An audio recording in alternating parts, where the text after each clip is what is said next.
চাইতে থাকছোন কাম নাই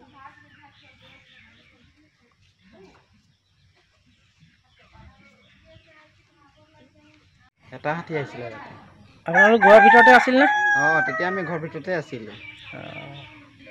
অফিচৰ মানুহ কিবা গম পায়নে? অফিচৰ মানুহ মাত দিছিলোঁ কিন্তু অহা নাই আৰু। ৰাতিপুৱা 6টা বজাত আহিছিলে। এটাই আছিলে হাতী? হাতী এটাই আছিলে কিন্তু বহুত ডাঙৰ আছিলে। ঘৰৰ ভিতৰতে আছিল আপোনালোক ন? ঘৰৰ ভিতৰতে আছিলে। তেতিয়া এইটো ঘৰটো ভাঙিছে, তেতিয়া চবেই ওলাই পেলাই গৈছিলে। তাৰপিছত আমি কেইজন ঘূৰি আহিছোঁ, আহি পেলাই খেদিছোঁ যে নাযায় আৰু।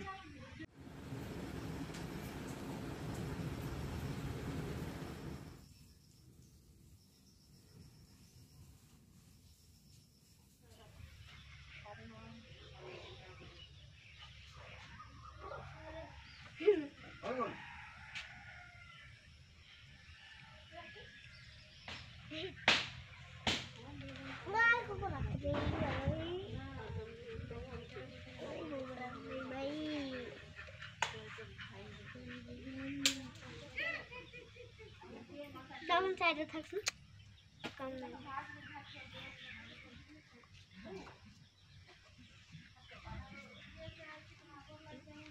এটা হাতী আহিছিলে ৰাতি। আপোনালোক ঘৰৰ ভিতৰতে আছিল নে? তেতিয়া আমি ঘৰৰ ভিতৰতে আছিলোঁ। অফিচৰ মানুহ কিবা গম পায়নে? অফিচৰ মানুহ মাত দিছিলোঁ কিন্তু অহা নাই আৰু। ৰাতিপুৱা 6টা বজাত আহিছিলে। এটাই আছিলে হাতী? হাতী এটাই আছিলে কিন্তু বহুত ডাঙৰ আছিলে। ঘৰৰ ভিতৰতে আছিল আপোনালোক ন? ঘৰৰ ভিতৰতে আছিলে। তেতিয়া এইটো ঘৰটো ভাঙিছে, তেতিয়া চবেই ওলাই পেলাই গৈছিলে। তাৰপিছত আমি কেইজন ঘূৰি আহিছোঁ, আহি পেলাই খেদিছোঁ যে নাযায় আৰু।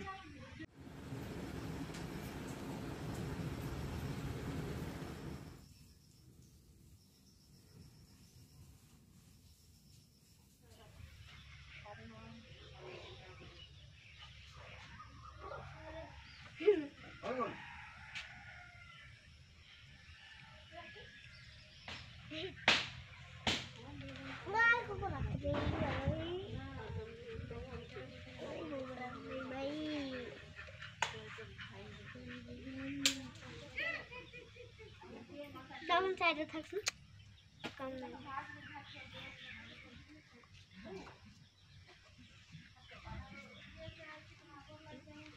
এটা হাতী আহিছিলে ৰাতি। আপোনালোক ঘৰৰ ভিতৰতে আছিল নে? তেতিয়া আমি ঘৰৰ ভিতৰতে আছিলোঁ। অফিচৰ মানুহ কিবা গম পায়নে? অফিচৰ মানুহ মাত দিছিলোঁ কিন্তু অহা নাই আৰু। ৰাতিপুৱা 6টা বজাত আহিছিলে। এটাই আছিলে হাতী? হাতী এটাই আছিলে কিন্তু বহুত ডাঙৰ আছিলে। ঘৰৰ ভিতৰতে আছিল আপোনালোক ন? ঘৰৰ ভিতৰতে আছিলে। তেতিয়া এইটো ঘৰটো ভাঙিছে, তেতিয়া চবেই ওলাই পেলাই গৈছিলে। তাৰপিছত আমি কেইজন ঘূৰি আহিছোঁ, আহি পেলাই খেদিছোঁ যে নাযায় আৰু।